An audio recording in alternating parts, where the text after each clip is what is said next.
वारसलीगंज की बात करते हैं। कहा जाता है कि वहां जीतेगा भूमिहार, लेकिन ऐसा नहीं है। बिहार के नवादा जिले में 5 विधानसभा क्षेत्र हैं। जिले की बात करें तो 5 विधानसभा क्षेत्र हैं। नवादा, हिसुआ, वारसलीगंज, गोविंदपुर और रजौली। रजौली सुरक्षित क्षेत्र है अनुसूचित जाति के लिए। इस बार बिहार विधानसभा चुनाव में नवादा के 5 विधानसभा क्षेत्र से कौन उम्मीदवार किस पार्टी से हो सकते हैं, ये हम आज बताने की कोशिश करते हैं। सबसे पहले नवादा की बात करते हैं। नवादा के विधायक है जनता दल यूनाइटेड से कौशल यादव। जनता दल यूनाइटेड यानी नीतीश कुमार की पार्टी से कौशल यादव ही उम्मीदवार हो सकते हैं जनता दल यूनाइटेड की तरफ से, क्योंकि वो जीते हुए विधायक हैं। यहाँ पर कोई जदयू रिस्क नहीं लेना चाहेगा। या उनकी पत्नी नवादा से चुनाव लड़ सकती है जेडीयू से, जो फिलहाल गोविंदपुर से कांग्रेस की विधायक हैं। चूँकि पिछली बार महागठबंधन मिलकर चुनाव लड़े जिसमें नीतीश कुमार भी थे, इसलिए कांग्रेस से कौशल यादव ने अपनी पत्नी को चुनाव लड़ाया था गोविंदपुर से, और खुद लड़े थे हिसुआ से, तो हार गए थे उपचुनाव में। कौशल यादव नवादा से चुनाव जीते, तो हो सकता है कौशल यादव या उनकी पत्नी नवादा से जनता दल यूनाइटेड की उम्मीदवार हो सकती हैं। अब बात करते हैं नवादा में राजद पक्ष की, यानी महागठबंधन की पक्ष की। तो महागठबंधन से इस बार राजवल्लभ यादव की पत्नी चुनाव लड़ सकती हैं आरजेडी के टिकट से, या राजवल्लभ यादव के भतीजे चुनाव लड़ सकते हैं अशोक यादव, या फिर साफ सुथरी छवि को देखें राजवल्लभ यादव के परिवार से अलग कोई उम्मीदवार जो हो सकते हैं, तो इंजीनियर केबी यादव का नाम आता है इसमें। साफ सुथरी छवि है लेकिन धन बल से कमज़ोर है, पार्टी से फंड मिला या फिर लॉकडाउन है, बहुत ज़्यादा खर्च चुनाव में इस बार नहीं होगा, तो ऐसे में केबी यादव को टिकट मिल सकता है आरजेडी की तरफ से। बहुजन समाज पार्टी की तरफ से मनीष कुमार सिन्हा नवादा से चुनाव लड़ सकते हैं, लगभग उनकी उम्मीदवारी तय है।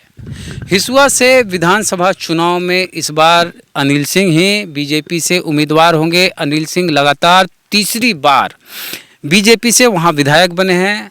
एक और था आदित्य सिंह का, कांग्रेस से लड़ते थे, हमेशा जीतते थे, ज्योति बसु कहा जाता था उनको हिसुआ का, उनको अनिल सिंह ने हराया, और उसके बाद फिर अनिल सिंह लगातार जीतते गए 3 बार, 15 साल से करीब विधायक हुए हैं।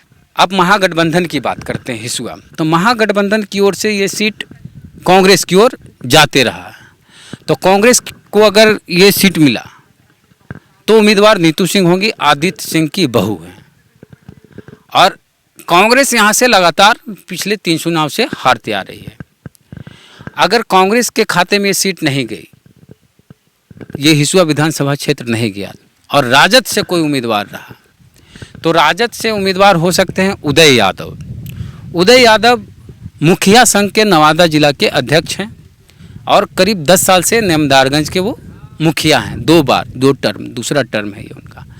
साफ सुथरी छवि है, किसी भी तरह का उस तरह का आपराधिक छवि नहीं है।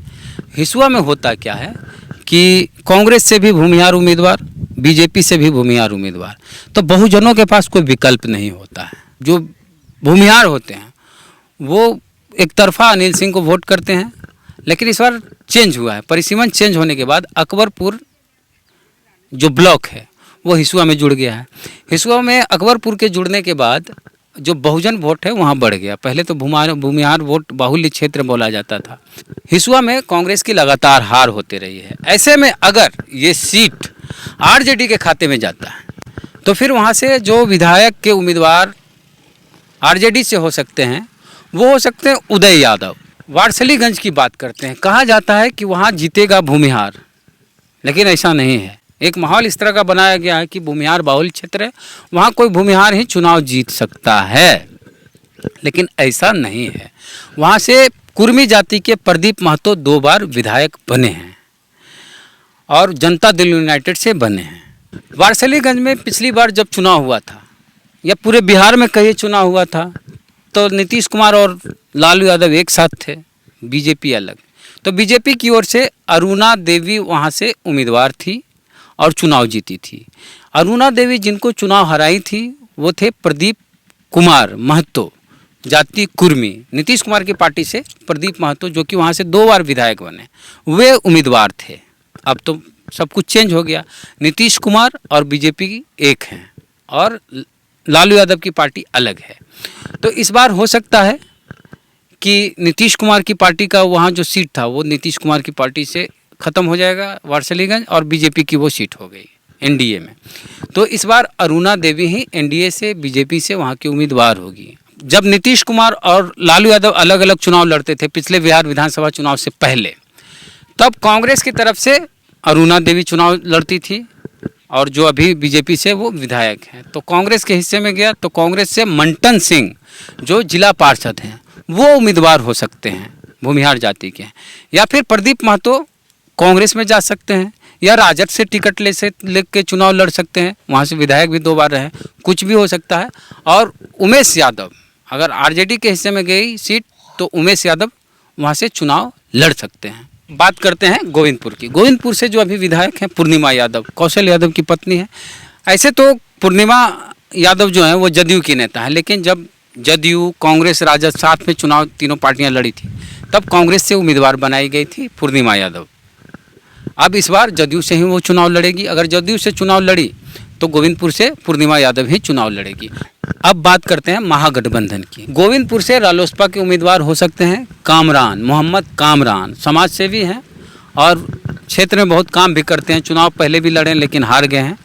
इस बार रालोसपा से अगर उनको टिकट मिलता है तो संभावनाएं बढ़ जाती है उनके चुनाव जीतने की। और बीएसपी से जो गोविंदपुर से उम्मीदवार होंगे वो हैं विष्णुदेव यादव। विष्णुदेव यादव बहुजन समाज पार्टी से गोविंदपुर से चुनाव लड़ सकते हैं। और अब आखिर में बचता है रजौली विधानसभा क्षेत्र जो अनुसूचित जाति के लिए सुरक्षित है। यहाँ से अभी जो विधायक हैं नाम है प्रकाश वीर, राष्ट्रीय जनता दल से हैं। तो ये सीट, ये जो क्षेत्र है वो महागठबंधन में राजद के हिस्से में ही रहेगा। और राजद के हिस्से में रहेगा तो कोई ज़रूरी नहीं है कि जो जीते हुए विधायक हैं वही उम्मीदवार हो सकते हैं, क्योंकि यहाँ का रिकॉर्ड रहा है कि जो विधायक रहा है उसका टिकट कटा है। हर बार जो विधायक रहा है उसका टिकट कटते रहा है। तो टिकट कटा तो क्या होगा?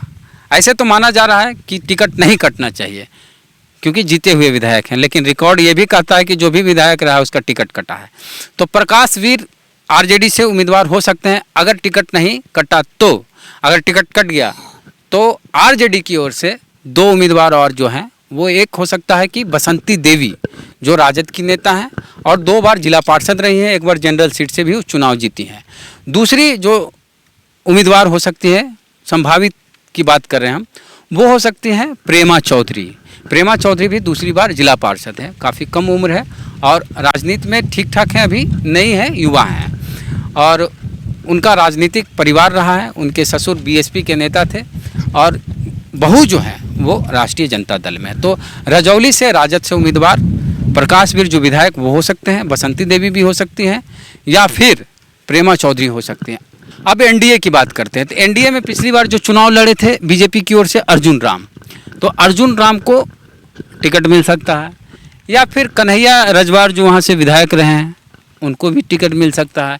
प्रोफेसर सुरेंद्र चौधरी वो भी प्रयास में लगे हुए हैं, हो सकता है उनको टिकट मिल जाए। बीजेपी के हिस्से में आया तो 3-4 उम्मीदवार का जो नाम हम बोले यही लोग उम्मीदवार हो सकते हैं। संभावना ज़्यादा अर्जुन राम की है, कन्हैया रजवार की भी है, वहाँ से विधायक रहे हैं। प्रोफेसर सुरेंद्र चौधरी भी एड़ी चोटी एक कर हैं।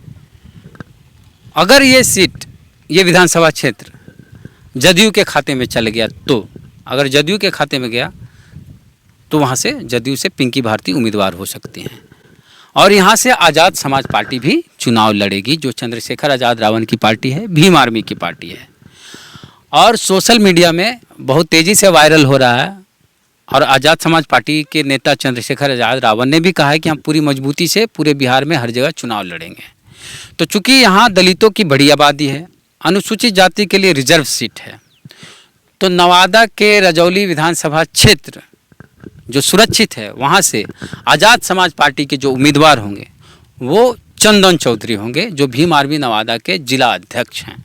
और चंदन चौधरी अगर रजौली विधानसभा क्षेत्र से चुनाव लड़े और आज़ाद समाज पार्टी से लड़े, तो जब आज़ाद समाज पार्टी की बात करें या भीम आर्मी की बात करें तो जाति की बेड़ियां टूट जाएगी अनुसूचित जाति में। होता यूँ है रजौली में कि बीजेपी की ओर से राजवंशी को टिकट दिया जाता है, राजद की ओर से पासी को टिकट दिया जाता है। राजद की ओर से पासी मतलब चौधरी और राजवंशी रजवार मतलब बीजेपी के उम्मीदवार होते हैं। ऐसे में भीम आर्मी के नेता या आज़ाद समाज पार्टी की तरफ से कोई उम्मीदवार आए तो ये जो पासी उम्मीदवार को पासी वोट देते थे और रजवार या राजवंशी उम्मीदवार को रजवार वोट देते थे। अगर आज़ाद समाज पार्टी के उम्मीदवार हुए तो ये जाति वाला जो मामला है वो सब कुछ टूट सकता है और राजवंशी, रजवार, पासी सब मिलके आज़ाद समाज पार्टी के उम्मीदवार को वोट कर सकते हैं। चूँकि यहाँ जो क्षेत्र है पूरा जंगली क्षेत्र है रजौली का और वहाँ दलितों की बड़ी आबादी है। दलित चुनाव हराते हैं और जिताते हैं। तो आज़ाद समाज पार्टी से चंदन चौधरी चुनाव लड़े और मेहनत किए, फील्ड में काम किए, हो सकता है कि आज़ाद समाज पार्टी का खाता पूरे बिहार में रजौली से खुल जाए। तो ये सारे उम्मीदवार हो सकते हैं, संभावित हैं। और बीएसपी यानी बहुजन समाज पार्टी की बात करें तो रामस्वरूप राजवंशी चुनाव लड़ सकते हैं रजौली से। तो ये नवादा जिले के 5 विधानसभा क्षेत्र को लेकर के था कि कौन संभावित उम्मीदवार हैं और ये चुनाव लड़ सकते हैं। तो क्या हो सकता है